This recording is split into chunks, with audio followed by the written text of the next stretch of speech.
We return to the flickering radiance of a light spell anchored to the scimitar of Cinna. Behind the party, the cellar of the Wizard's Tower Brewing Co. is a scene of dead rats, basically, at least the ones that were slain, because the rest of them ran away, and the fate that has befallen them will soon be revealed to our party. Ahead, a cool draft pulls from the darkness of the breach, carrying the heavy, silent weight of centuries of undisturbed dust.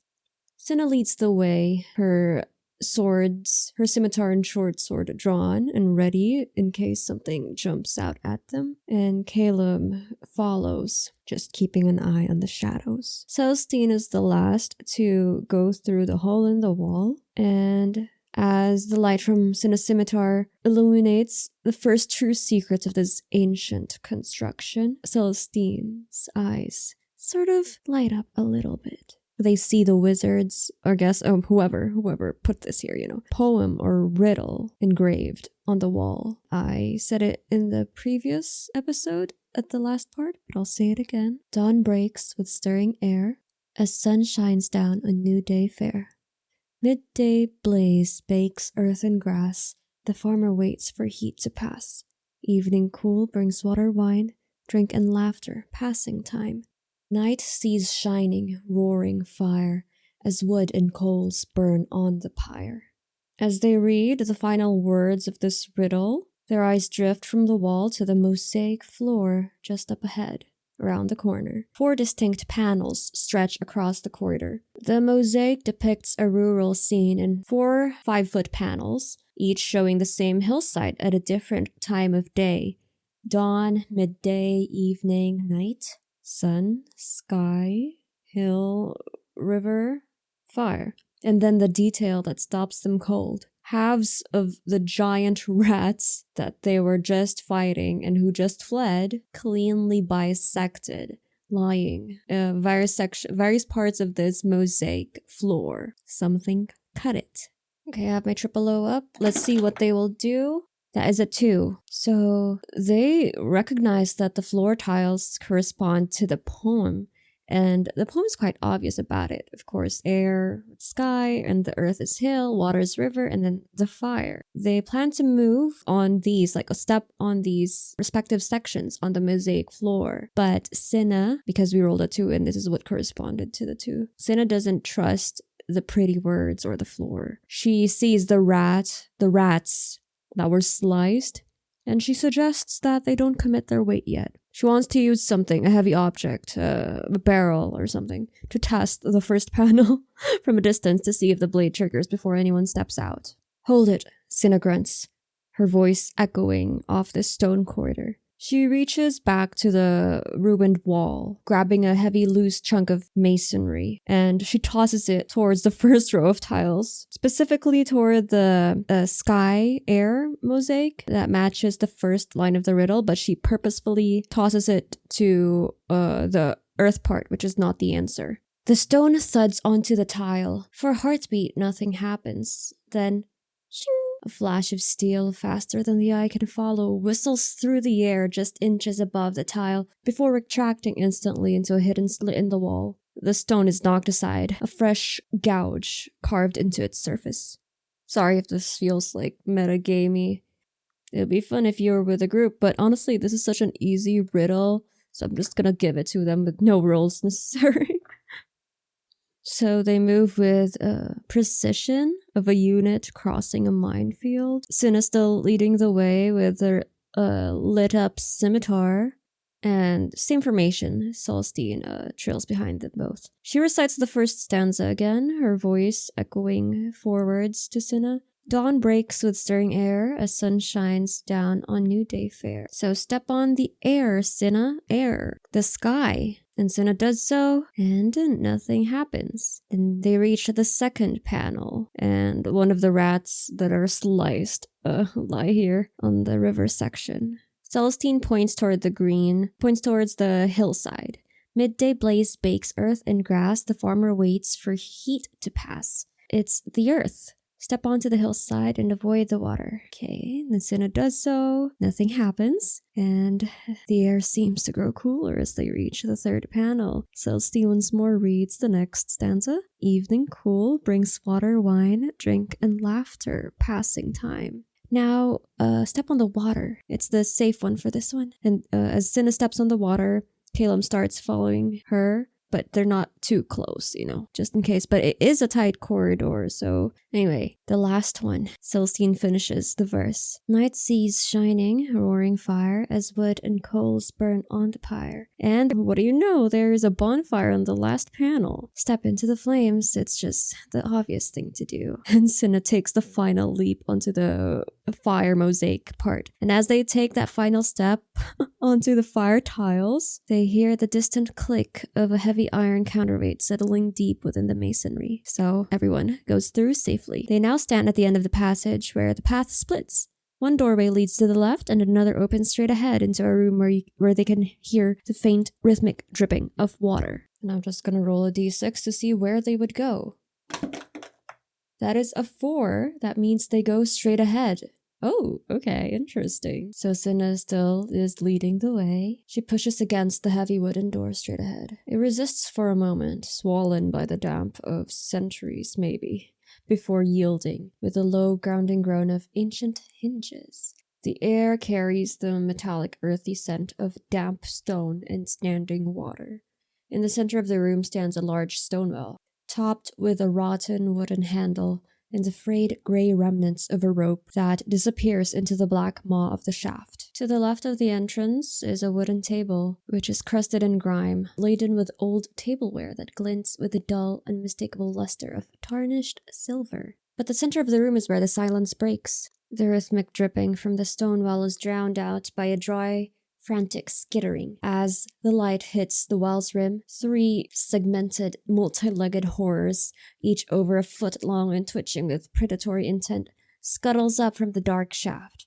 Also, if I'm still doing the video thing and putting the screenshots of my paint VTT, I'm not going to be putting icons for centipedes because I don't like looking at them. So just imagine, okay, they're in the room with, these are basically centipedes.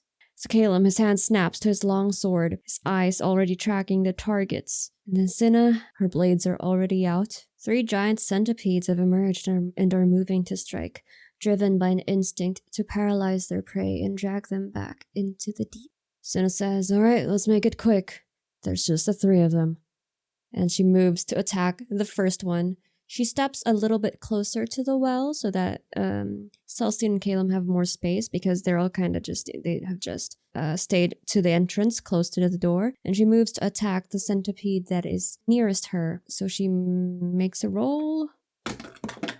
That is a 16. I don't even have to add anything because their AC is 13. That is with her scimitar. D6 for damage.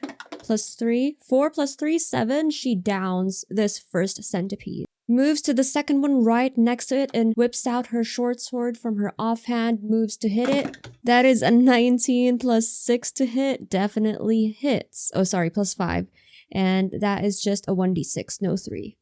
Come on, just... Oh, the d6 always gets stuck in my dice tower. That is a 3. Okay, 3. So, 1 centipede. I'm not even tracking this because there's just 3 of them. Now 2. 1 centipede is down to 1 HP. Okay. So, as these 3 giant centipedes surge over the lip of the well, Cinna doesn't even wait for them to, try to charge at the group first because she meets them at the middle, or rather at the well. Her scimitar still glowing with Celestine's light spell. I think we can just keep on casting it just, so we have light here. Just cuts in a, how in cameras when you put it in low aperture, I think is what you call it, and there's the light slash. Just looks like that in the dark. Through this centipede, the first giant centipede is caught mid-lunge as her blade passes through its, what do you call it, exoskeleton? I don't know, I don't really like centipedes. And just like the rats by the mosaic, they are sliced. But she's not finished.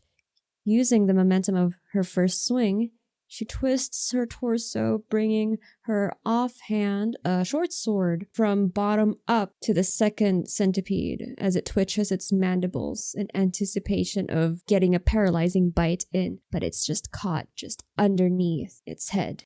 This one is not downed immediately because of our dice roll, but it is barely hanging on to dear life at 1 HP. Now it's Caelum's turn. He meets Cinna where she is and moves to attack the uninjured centipede for a 13 plus for a 17, which is a hit. I'll do 1d8. 1d8. Where's my d8? God, here. Okay. Plus 2 slashing. That is a 6 plus 2, 6, 7, 8. That is times 2 their HP. Oh, by the way, I was reading up on the spell. So Divine Smite consumes a spell slot. I was doing some reviewing. But since I have one free use of it per long rest as a cantrip, and then it resets until the next long rest. So that's why I was kind of confused with the spell cards that I have. But yeah, outside of that, it does use up a spell slot. I need to format my things better so I can read everything in one go. Anyway, okay. Caelum doesn't give the third centipede a chance to even move as its little legs clicking frantically in the shadows. He steps into its path and brings his long sword down in a heavy overhead strike that reflects the light from Cinna's scimitar. And the steel hits with a heavy crunch. Oh my gosh, you know how when you step on centipedes accidentally and you feel that crunch. Oh, never mind. Sorry. I'm sorry for you and sorry for me. I don't even want to imagine it. Okay, moving on. The second centipede is still squirming on the lip of the well. It's basically dead at this point. It's just there, you know. Cinna says, wait, this one's still twitching. And they glance at Celestine. Well, just end its suffering. And Celestine always hates when she's the one to deal the last blow. But I'm gonna say she also doesn't like centipedes. And just for RP's sake, she doesn't want to use the dagger because that means getting up close. And you know what? I also have a quarterstaff with me. I don't know why I have 2 daggers and a quarterstaff, but I think it's like a combination of my background and class. But hey, it's there. So let's use it, even though we have a lower plus to hit here. So hopefully we just hit. And we don't. That is a 6 plus 1. Oh, sorry, 9 plus 1, 10. Still doesn't hit. If only she can bardic inspiration herself. So she steps forward and she moves to strike. But the centipede, driven by a final surge of survival instinct, I guess, just rolls over sideways like a dog. I don't know if they can do that. They probably can't. Like, it moves sideways like a dog. And the quarterstaff just cracks against the lip of the well with a hollow thud. Celestine can feel the vibration of it traveling up her arms. She says, oh, it's faster than it looks, she mutters.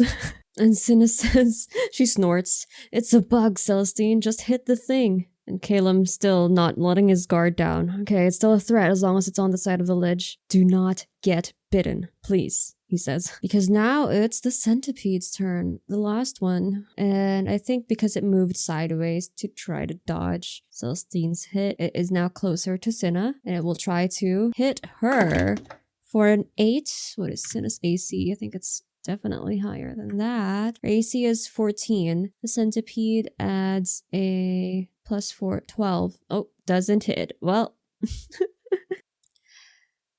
this last remaining centipede is mangled and bleeding whatever they bleed. In a final desperate attempt to survive, it tries to snap its mandibles at Cinna's ankle. But it's clumsy, you know. It's at 1 HP. And Cinna just says, nice try, bug. And she moves to attack because it is Cinna's turn again. And as she finishes this side comment of hers, she just tries to stab, or I guess slash and mercy kill this centipede with her scimitar. With an 8.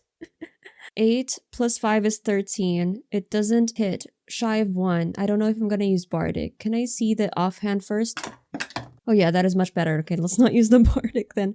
That's 13 plus 5 for the short sword. So 1d6 plus 3. Shall I roll it? It's gonna die. 5 plus 3, 8.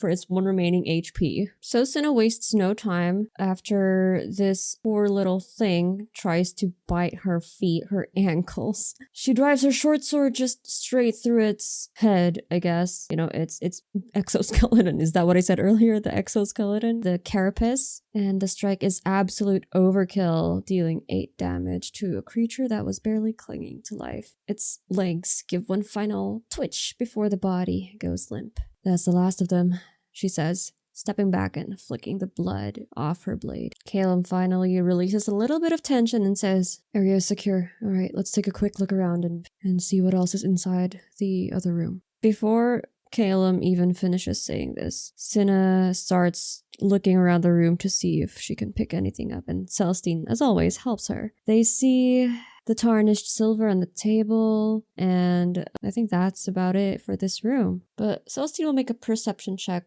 just, to make sure that she sees it.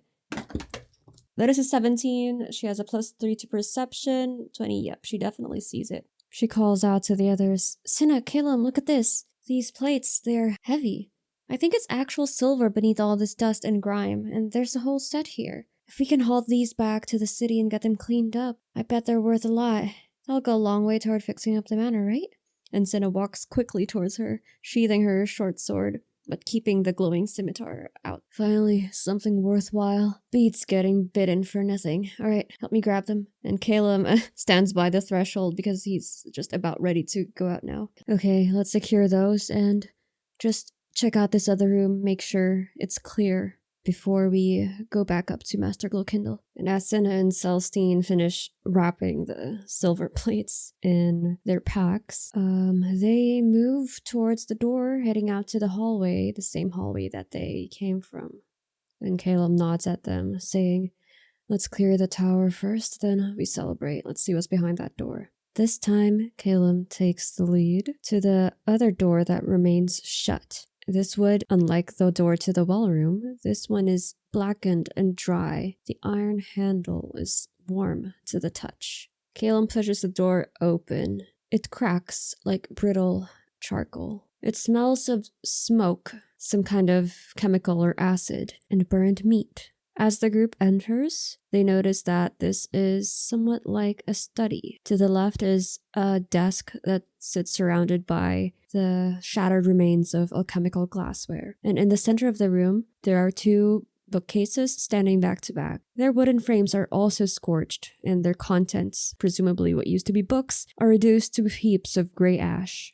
As Cinna follows Caelum along and she steps inside, the silence is broken by a distinct crunch beneath Cinna's boot. She looks down into the layer of soot and she sees the charred remains of a giant rat. It wasn't sliced like the one in the hall. This one seemed like it was roasted. Cinna stops in her tracks upon noticing this and she says, "Something's been having a barbecue in here." Celestine raises her staff, her eyes tracing the ceiling where there are singed blackened traces of thick webbing. And she says, "Look, there are webs at the ceiling, and it doesn't seem like it was made by a normal spider." And Caelum moves to a defensive stance. He tries to scan what he can see in this dark room. He only has, 60 feet of dark vision. The room is much bigger than that. It goes further than that.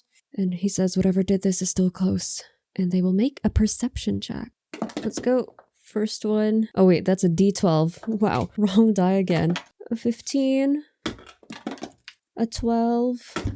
And a 2. Celestine got the 15, Caelum gets the 12, Cinna gets a 2. Celestine adds perception +3, 18. That passes with an 18 on perception. Celestine also has dark vision, and as she scans the room for anything that might be hiding in the shadows, she traces the initial webbing that she saw. She traces it across the ceiling, across the wall, and as her eyes move further to the back of the room, she sees the pulsing orange glow of something that looks like embers tucked deep into the southwest corner of the ceiling. She spots a massive segmented horror, 8 feet across, bristling with legs and watching the party with multiple unblinking eyes. She whispers to Cinna and Caelum, "Don't move, look up," her voice low but urgent. "In the corner above the bookcases, there's something up there that's not a regular spider." That must be what cooked those rats. And as the spider, which is a giant inferno spider, realizes that it has been seen, we now enter combat. Also, you'll just have to imagine if I ever end up putting the screenshots of my paint VTT, I won't put up any kind of bug tokens because I don't want to look up bug tokens. Okay, so just imagine spider. Oh, I can put a red dot or an orange dot or something, I guess. Okay, so Caelum moves a step forward and casts Sacred Flame, which is a cantrip. It's a flame-like radiance that will descend on a creature that you can see within range of 60 feet. The target must succeed on a dexterity saving throw or take 1d8 radiant damage. So, oh no, dexterity. I feel like the spider must be very dexterous. Okay, Caelum's spell save DC is 12, and the spider has a +2 to its dex. Oh, that got stuck in there. That's an 8 + 2, 10. The Sacred Flame hits for 1d8 radiant damage. D8, D8, D8. 17's D8, 7 radiant damage. Okay, so Caelum's fingers trace a sharp sigil in the air, and suddenly a column of white-hot flame-like radiance descends from the scorched rafters, bathing the southwest corner in a sudden blinding light, or brilliance. And the giant inferno spider lets out a dry screech as the holy light sears it for 7 radiant damage. Its many eyes, narrows as it focuses its predatory intent on our Paladin Caelum. Okay, Cinna's turn. And for the first time, she will take out her longbow. She never really needed it until this time because she can't exactly reach the spider, which is on the ceiling, with her scimitar or her short sword. So she will try to hit it with an arrow for 8 + 4. Longbow +4, 12. 12. Oh no, the armor class is 14. She still has the bardic. She would like to use the bardic that Celestine gave her a while ago before they entered, which is a 1d6. So she rolled 12. 12 + 3, 15. That hits. Okay. That will be a 1d8 + 2 piercing damage. That's a 4 + 2, 6 piercing damage. So Cinna trades her scimitar for her longbow and lets the string hum. Celestine's voice starts through the smoke, a single clear note that settles over Cinna like a steadying hand. And Cinna, grounded by that magic, draws her bow and aims at the spider still on the ceiling and releases. The arrow finds purchase in the spider's flank. The shaft of the arrow pierces the chitin and the spider recoils and takes 6 piercing damage. So Caelum and Cinna hit the spider for a total of 13 damage, am I right? Now it's Celestine's turn. She's standing still close by the door where they entered. So she is not currently in range. Wait, let me check. Yes, she is quite far a bit. Oh, actually, let's say Cinna moved as well. I forgot to say and move it in my paint VTT. Okay, there we go. But the spell that Celestine wants to do is apparently within range. It has a 90 feet range, and she is going to cast Chromatic Orb. You hurl an orb of energy at a target within range. Choose acid, cold, fire, lightning, poison, or thunder for the type. She's going to do lightning and make a ranged spell attack. She's going to use it as the free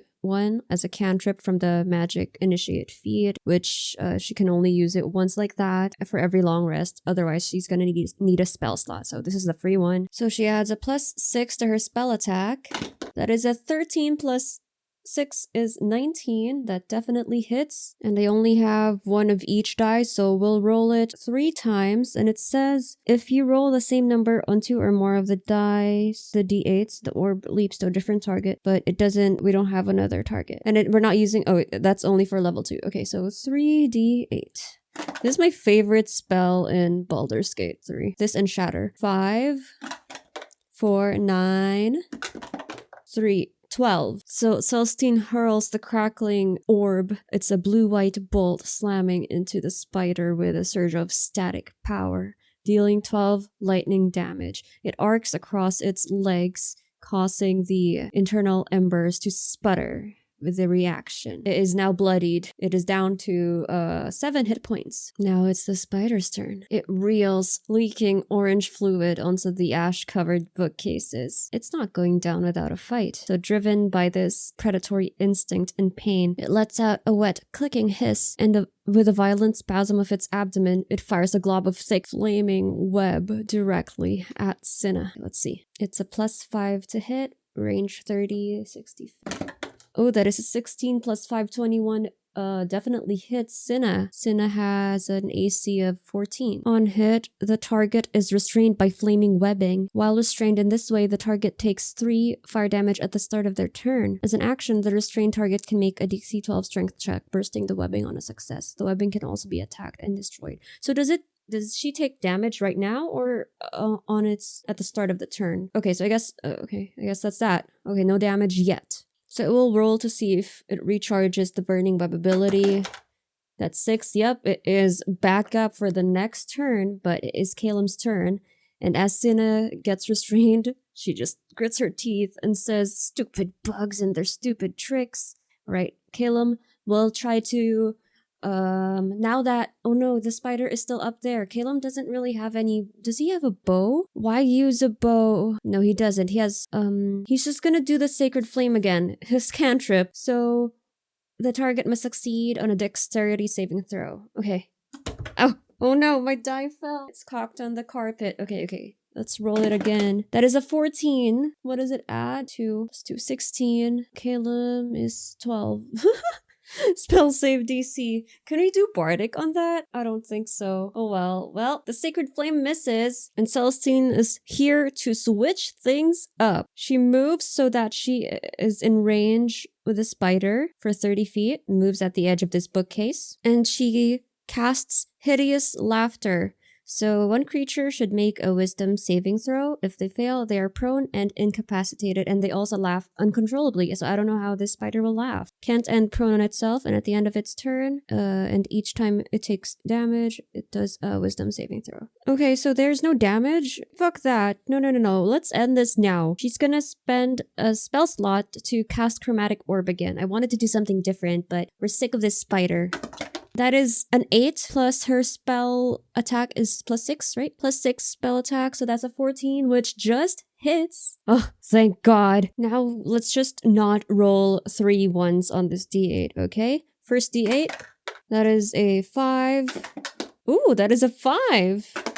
And an 8. Ooh. Now if we had 5, 5, 8. Now if we had other targets, it would have chained to those, but we don't. And this guy has 7 HP left, so as Caelum misses the spider with his sacred flame, I guess the spider recognizes this as the first thing that hit it in the start of this round. So it manages to dodge and move across the ceiling. But as soon as it does this, Celestine hurls the chromatic orb, a sphere of bubbling, corrosive green energy. It slams directly into the spider's body and deals 18 acid damage. It's a violent chemical reaction since it is an inferno spider. And then the acid hisses and it pops against the creature's internal fire. This huge spider lets out a gurgling screech as its body begins to dissolve and its grip on the ceiling fails as it collapses into a steaming, liquefied heap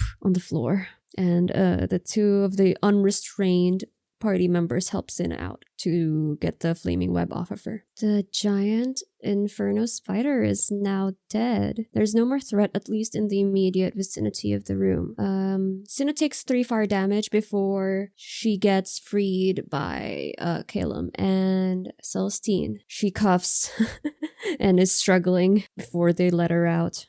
And as the corrosive steam from the solved spider begins to settle, Celestine moves to the bookcases and her eyes find an object that refused to burn. It's a leather-bound spellbook. They don't have wizards though, but she keeps it. It's too valuable to just leave in this basement. And as she does this, Caelum moves to the wooden door on the rear wall. He inspects it and opens the door. The rear wall of this small room is lined with wooden shelves that once held bottles and glass vials. Most of them are now glittering shards across the floor. But there is movement among the wreckage. A small black rat, perfectly ordinary, not enormous, not on fire. It's lapping at the last remnants of some liquid pooled inside the shattered remains of a dark blue bottle. It looks up at Caelum, then it goes back to drinking. So I would like Caelum to make an investigation check.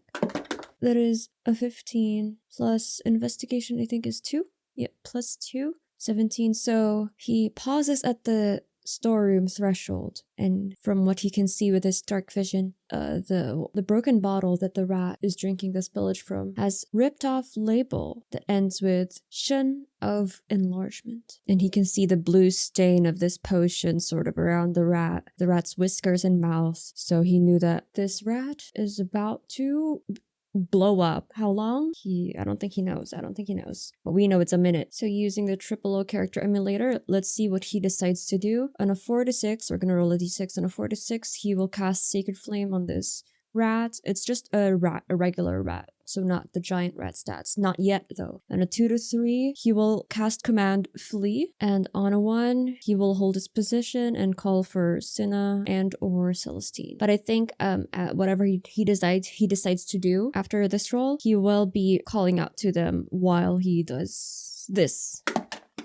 6. So Caelum calls down a sacred flame that is aimed to mercy kill, so to speak, this rat before it grows larger than it is. This rat has a +0 to dexterity, and it needs to be a 12. I'm gonna say it will do this with disadvantage because it's distracted and busy with trying to lap up the remnants, the spillage of this potion. Okay, first roll. 13. Second roll, 2. Okay, well, with that 2, it takes 1d8 radiant damage, which will be... I always lose my d8. 3. Oh, sorry, a regular rat has only 1 hit point. Never mind, I didn't have to roll for that. So this poor creature just squeals once as the flame-like brilliance sears through its fur.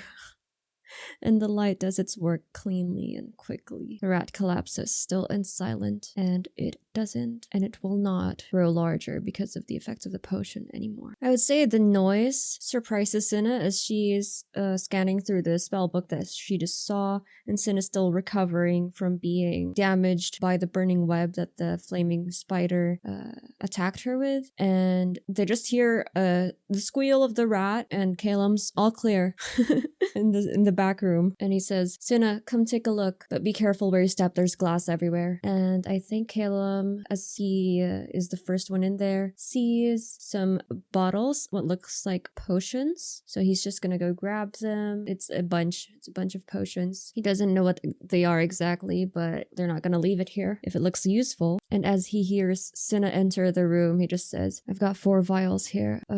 They look well preserved enough to be useful. Let's take a look at them when we get back." And Cinna's looking around, and then Celestine steps out a few moments later. Steps in. She's just scanning the room. It doesn't seem like anything other than the potions that Caelum has already taken look like it could still be of use, but she spots a jagged piece of glass with a torn label. Part of the label, at least, says Essence of Fire Ella. And she says, "Caelum, Cinna, look, this might be why that spider was burning. It was a mutation of some sort. Probably drank this potion, or Essence of Fire Elemental, I'm guessing is what it was supposed to say. Wizardly accident." And Caelum pipes up, "This explains the presence of the charred rat remains in the lab as well. So this whole basement is just one quarantined, failed experiment, I suppose." And Cinna says, "Figures. Alright, there doesn't seem to be anything else in here. We've gotten all that we can. Let's go back up to Master Glowkindle and let him know that he can proceed with his operations as usual." And so the 3 of them leave the cellar. They knock on the door because Caelum asked Master Glowkindle to lock it, right? To board it up or what have you. This time Caelum leads the way, followed by Celestine, and then Cinna brings up the rear. They hear the heavy clack of a bolt being thrown. The oak hatch swings upward, and a square of warm amber lamplight floods the dark cellar, smelling of yeast and fresh hops. Master Glowkindle leans over the opening. He looks down at them, a pint of ale in each hand, and his shoulders dropping in visible relief. "Oh, thank the gods, you're alive. That's genuinely wonderful. Come on now, get up here before I start drinking these myself."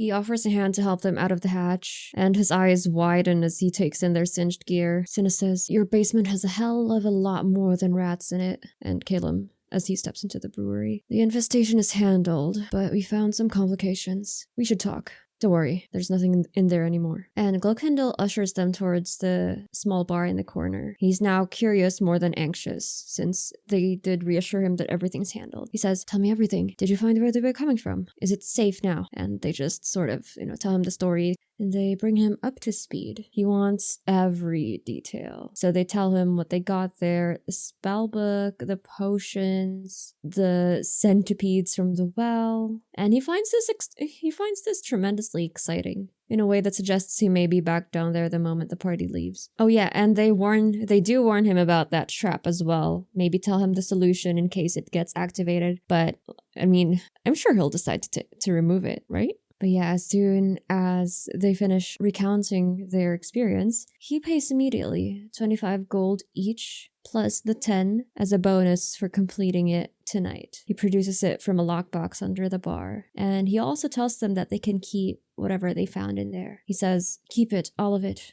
Whatever's down there is older than this building. I'm a brewer, not an archaeologist, and you earned it." He refills their pints, and who knows, maybe in the weeks to come, or when Trollskull Manor, or whatever they decide to rename it with, becomes a tavern, maybe we have a contact with this cheerful, useful, slightly reckless gnome with a magical ruin in his basement. And I think they can get the benefits of a short rest right here. Not that they plan on getting in any kind of trouble soon. It is quite late in the night, but it helps. The ale, the company, the warm environment, and the gold, of course, which is what they came here for. It's probably around 9:30 to 10 o'clock in the evening. They make their way back to Branderthal, instead of 85 gold richer. The next morning, sunlight breaks over the high walls of the North Ward. The air is sharp and clear as the party prepares for the day ahead. Cinna steps out onto the cobblestones, the weight of her newfound gold clinking in her pack. She adjusts her gear and starts walking towards the direction of Trollskull Alley, which takes around 15 minutes on foot. And just outside the gates, Caelum is already there, just standing, basking in the morning light, mentally preparing his agenda for the day. And inside, Celestine catches Renaer just as he reaches for his cloak, and she asks if there's a library or archive in the city where she might find work or research to help fund the manor's renovation costs because of her background, which is sage. So yeah, she has a sage background. He tells her that the Font of Knowledge, which is also the temple to Ogma, is right on his route this morning, and he sort of beckons her along, telling her that he'll show her the way to the massive library in the heart of the castle ward. And as they step out of Renaer's manor, Celestine sees Caelum and calls out to him. She says, "Caelum, we're heading toward the castle ward. What are you planning on doing today?" And Caelum just finishes adjusting a strap on his gauntlet. He looks up and says, "I'm going to do a sweep of the nearby temples. See if there are any outstanding needs I can assist with. After that, I'll likely head to the manor to oversee the initial stages of the renovation work. Meticulous oversight is required if we want to stay on schedule and on budget." And Celestine says, "Oh, sounds productive. Renaer is showing me the way to the Font of Knowledge. I'm hoping to find some research work there to help us with the fees. I'll meet you back at the manor later this afternoon." And he just nods. "Right, I'll see you there. Hopefully when we meet back up later today, we'll have found some more ways for us to earn more gold. Right, take care," she says. "Yeah, you too, and tell Cinna to let us know whatever she's planning, because she has a tendency to just go do her own thing sometimes, And off they go. The walk south is a transition from the quiet, sort of, high-walled estates of the Sea Ward. Oh no, I made a mistake. Earlier I said during the sunrise whatever part, it's North Ward. No. Brandarthal is in Sea Ward. Okay, so retcon. I could just edit it, but there's so much happening already. Anyway, okay, so they're going from Sea Ward to Castle Ward. The walk to the Font of Knowledge is short. It's like a 10-minute stroll. It's not really that far from Brandarthal, which is great. As they round the corner near the market, the massive white marble facade of the Font of Knowledge looms over the street, its towering doors standing open to the public. And Renaer comes to a halt at the base of the broad stairs, giving Celestine a nod. And he says, "This is where I leave you. I have a feeling you'll find exactly what you're looking for in there. Don't let the books bite you." And he turns to leave. And Celestine just shouts out, "Thank you so much," and then just bounds up the stairs in excitement. Celestine steps through massive oak doors into a space that feels larger on the inside than the outside. No pun intended. Okay, we have an actual space for that, but that's just describing the vastness of the font of knowledge here. The sound of the city vanishes once you step in. It is replaced by the hushed, rhythmic rustle of vellum and the scent of old ink and beeswax. It's kind of overwhelming. Aisles of books that seem to stretch into infinity. You know that smell when you step into a bookstore? Just like that, but much older, because this is not a bookstore, it's a library. As she approaches the main circulation desk, she sees a brass-scaled dragonborn in robes, and he has 3 different magnifying lenses strapped to a leather headpiece, and he is currently examining a pile of crumbling scrolls. He's muttering, "Oh, no. This one goes back to the year of the dragon. No, that's not right." And Celestine tentatively steps forward.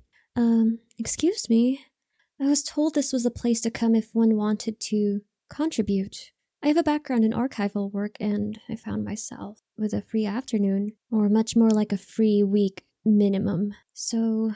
And Nax stops muttering and slowly lifts his head. Oh, he hasn't introduced himself yet. Wait, sorry. So yeah, he does that, and he says, "A contributor. Most people come here to complain about their property taxes, or to find out if their great-uncle left them a mountain of gold." Huh. He stands up. He says, "I'm Nax," and then offers a formal clawed bow that makes his spectacles slide down his snout, and his scales catches the golden light filtering through the high dome. "Nax Alosis, at your service. I am an envoy of Candlekeep, actually. Yes, the great library, I'm sure you've heard. And so I often receive shipments of unclassified materials, volumes that are waiting for transport to the coast. I have a shipment arriving tonight. If you would be willing to assist me in cataloging them, strictly as a scholarly favor, of course, you might find exactly what you're looking for, and perhaps a bit more." And Celestine smiles. "Oh, I think my friends and I would be very interested in helping with your library, Nax." He says, "Splendid. Well, finish your business. When the sun dips below the spires of the castle ward, return here." And he gives a sharp toothy grin and retreats back into his scrolls. And it's quite early still, so Celestine just decides to hang around the library for a while. And you know how a book can just absorb you, and no matter how much Renaer warned her to don't let the books bite you, books have already eaten her, and before she realizes it, it's already afternoon. Books just have a way of doing that with you. You just turn a page, one more chapter, and bam, it's been 5 hours. Yep, okay. She sees that the sky has already turned orange, indicating that the sun is just ready to go down, and stands up abruptly, starts packing her things, and notices that Nax is not there in the circulation desk. She assumes he's back in the more private archives. And since it is the midpoint, she decides to pass by Brandarthal first to check if they've already returned from Trollskull Alley, just in case, she didn't want to waste a trip. And she sees Caelum just sitting on a stone bench in the courtyard, writing on his personal ledger. Celestine approaches. "Oh, there you are. I'm sorry, I got a little caught up in the font, but I found something that I feel like you might be interested in helping with as well, unless you yourself found some work in the temples." And Caelum said, "Oh, no luck there. They said to come back next week. Maybe I could be of more use to them. Cinna's got Trollskull Manor. She's been standing there like she's the foreman. I think she likes this place. I'm surprised she's taking it this seriously." And Celestine says, "Oh, that's great. I'm happy to hear that. Maybe she just really wants to live in the city, or have a house in the city excites her, probably. I mean, yeah, it is pretty cool. Who would have known that us crawling through the sewers would just end up with us being homeowners here? But anyway, so I've met this, he said he was a Candlekeep envoy. It was a dragonborn, actually. It's pretty cool seeing a dragonborn looking so sage-like. His name is Nax. And he asked if I could come back tonight to help him with something specific." Caelum arches an eyebrow. "Tonight? That's unusually urgent for a librarian."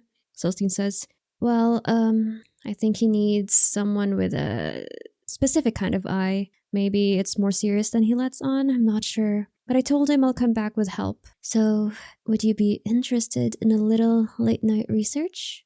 And he stands up, smooths his cloak, says, well, if it keeps me from looking at these plumbing invoices for another hour, I suppose I can spare the time. Celestine says, oh, great, we can just grab dinner on the way. And since the sun hasn't fully set yet, we don't have to hurry. By the time the sun has fully set, they arrived back at the Font of Knowledge. The library is a cathedral of silence, the high vaulted ceilings lost in shadow. Caelum first notices the smell. The Font of Knowledge smells the way all temples to Ogma smell, like dust, and weirdly, intention. At a reading table near the east window, half buried under a precarious stack of correspondence, sits a dragonborn who looks like someone compressed an entire academic career into one anxious but earnest body. He has the kind of eyes that have read too much and slept too little. Celestine points him out quietly to you. Caelum says, oh, that's Nex. He's the Candlekeep envoy. And Nex notices them, stands up, and clasps his hands together. Celestine, and this must be the friend. Excellent. Please, sit. Actually, don't sit. I need the chairs for these books. Stand is fine. And he just shuffles a stack of papers aside. I'll be direct because I think you're both the sort who prefer it. I've come across something that requires people who are good at being in places they aren't supposed to leave. And before you ask, yes, it pays, in a manner of speaking. Candlekeep tends to remember those who do it a favor. Celestine, I know I told you it's just simple cataloging, but you two seem like a capable lot. I think your talents will be put to better use in this situation. And Caelum asks, what is the nature of the job? Is it dangerous? And Nax says, right, yes. Direct, I like that. Here, and he produces a heavy tome from beneath the stack.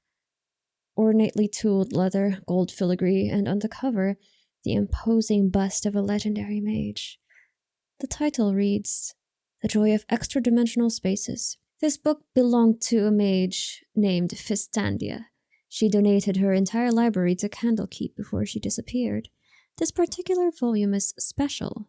It's a treatise on permanent extra-dimensional spaces, mansions, pocket planes, that sort of thing. In the margins, in arcane shorthand, Fistandia herself recorded how she created one such space, and more importantly, how to open the door to it. He pauses. And well, what do you know? Just 3 days ago, a sage named Matrius found that very same door, and he hasn't come back out. And that is where we will end this episode of Alonesy.